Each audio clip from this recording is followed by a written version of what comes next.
Hello everyone, welcome to the Redmen TV. Liverpool just lost to Napoli in the Champions League away from home, and the Reds were absolutely, totally and utterly dog shit tonight. I haven't had to say that in a long time, and although Liverpool, aren't unbeaten this season, we've already lost games. That was one of the worst performances that I've watched in recent times, and it's tough because the level this side's reached in the last 18 months or so makes this very stark. It's clear how bad this was. We just couldn't pass the ball to our own players. It was ridiculous and covered up by the fact that if you watch it on telly, which we were, the amount of times that we started with a goal kick, the cut to a replay of the previous incident, and when it came back to the pitch, we didn't have the ball anymore. So I've got no idea even how we lost possession at times, but most of it was just poor decision making and just poor technique on the night. Some under it passes, over it passes, trying stupid things that aren't on. And but the exception of Joe Gomez, who I thought was excellent tonight, and Alisson Becker, who was really good as well, I think the whole team were absolutely garbage. And, you can say a couple were maybe slightly less shit than others, but really, is there any sense in splitting hairs? Mo Salah completely anonymous. Roberto Firmino worked hard, does what Roberto Firmino does, but whether it's that he didn't have enough people supporting him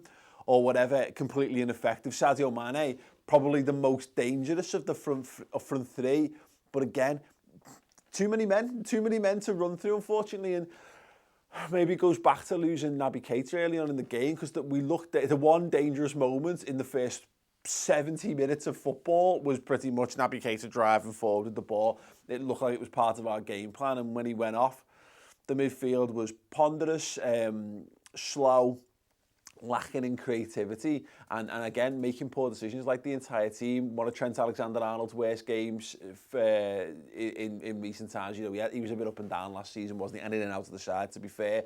And maybe we've reached the point where the young lad probably could do with this international break coming up, except he'll go on the international break and he'll probably play in them games as well. Not good. Very few positives to take from this game at all. And it's one of those that if you manage to see it out to full time and you come up with a draw, then you dust yourself down and you go, okay, well, look, we got away with one there.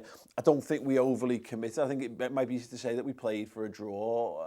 I'm not sure we did. I think if we got to 0-0, I think Klopp would have been almost as angry as he will be with a 1-0 defeat, because again, the amount of times we just stupidly gave possession away, and you'd open the doors that Napoli are a bloody good side. In any other season, they're Serie A champions, just in terms of the points return that they got last year, pipped only by an even more outstanding and more experienced at that end of the football Juventus side. So yeah, I think we maybe underestimate them? I don't know. I thought they were excellent, and it contributed to us, because it wasn't just Liverpool being crap. I thought Napoli were good as well, but nah, you can't be that poor and expect to take things from games. And yes, if we had eked out a draw, you can rationalise it. You can say, well, you know what, a point away from home is good, but we didn't get a point away from home, and they're the fine margins when you're not clicking in at the front end of the pitch.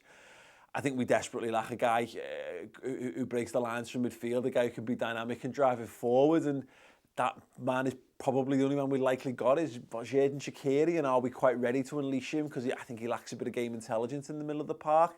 I don't think that was the game for him, so the Keita thing made sense, but if Naby Keita's out of the weekend, we're going to have to change things, I think, if we're going to cause real problems to Man City. Otherwise, we might see a similar thing. I can't imagine we'll be that poor on the ball, but in terms of us being the dynamic attacking force that we are, last season we went up a gear when Chamberlain came into that midfield, and right now we've got a functional midfield and we've still got great forwards, but we need something more. There needs to be a bit more of a spark. And look, the only hope is, and I hope we've gone past this as a football team, is that maybe this is something that the kick up the arse that maybe the team needed. This is the worst performance probably since Spurs away last season. So potential positives, but only positives if you take a negative and you shift it, you shape it, and you focus it into something positive at the weekend. And we won't know whether we're going to do that until we get to Sunday and we see the game against Manchester City. But if Liverpool play like that again, they'll get nothing from Man City. But you know what? They've got a few days to get it right, and hopefully they will. Different game, different team, and hopefully a very, very different outcome. Let me know your thoughts on the game in the comments below. I'm going to be the instant match reaction show where me and Chris are going to do a bit more depth and detail on that one. Yay. And past that, yeah, another hour on this, on the final word tomorrow. Double yay. But yeah, listen, stay tuned. I'm going to be doing your Twitter comments on the YouTube channel as well shortly. So yeah, that'll be up a little bit later tonight. Get involved with that. Chris will be live in about 20 minutes time, so stay tuned for that. See you soon.